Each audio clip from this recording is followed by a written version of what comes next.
દોસ્તો કાલે મને એક નવો પણનેલો વર રાજા મળી ગયો. મને કે ઓહો અરવિંદભાઈ યાર તમે આજ ઘણે દાડે દેખાણા મો પણ્યો તે દાડે તમારે ઘેર આવીને કંકુપુત્રી આલી ગયો અને તમે મારા શાદીમાં નહીં આપજા યાર. મેં કીધું હવે તમે એક હાથે ઢગલો વર એક હાથે પણનો કાદ હું કેને શાદીમાં આવું ભાઈ નહીં આવવાનો મારે. મને કે વાહ કોઈ વાત નહીં તમે શાદીમાં નહીં આવવાનું કોઈ દિક્કત નહીં પણ તમે આજ મારે ઘેર આપવું જ પડે ખાવાનું તો ખાઈને જ જવું પડે. મેં કીધું દેખ ભાઈ અમે સાલી થી બેઠડી હા અમારે હજારો જગા હાથો રાખવો પડે થાપ ભાઈ ગલ્યો રાતો રાખવો પડે તમે જવું પડે એટલે આ કે દોડા દોડી રહે તો જવા દે ના ખાવાનું તો ખાઈને જવું પડે તમે એક તો શાદીમાં બી નહીં આપજા ખાવાનું તો ખાવું જ પડે.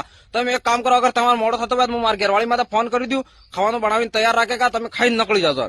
મેં કીધું આટલો માન કરે છે અમારે ઘેર તો કૂતરાય નહીં પૂછતા મેં કીધું કરે છે તારે મેં કીધું વાહ તારે એમ તો પછી આને ફોન લગાડજો એને ઘેરવાળી માથે હલો હું 20 પામણા લઈને આવી રહ્યો તો ખાવાનું બનાવીને તૈયાર રાખશે તો સામેથી કે આવાજ આપજો કે ये सुविधा आपके फोन में उपलब्ध नहीं है. મેં કહેજો ભાઈ તો આની સુવિધા બદલાત પણ્યો તો એમ પછી પેલો કે ઈ વાત હાસી યાર હું આની સુવિધા બદલાતા પણ્યો તો એવા કેવા જવાબ આવે પછી અમે હોટલમાં કપ સાપ નીકળી ગયા કેમ કે સુવિધા ઉપલબ્ધ નહીં હતી પછી શું કરે એમ એટલે નવે પણ્યા હો તમે તો બધા બૈરું હાસવે કેમનું હે લે એમ સુવિધા વાળો જ નહીં થઈ ગયું. સુવિધા તો ઉપલબ્ધ રાખજો ભાઈ એવા બિલ ના બેટા હા હજારો પામણા આવે પાછા.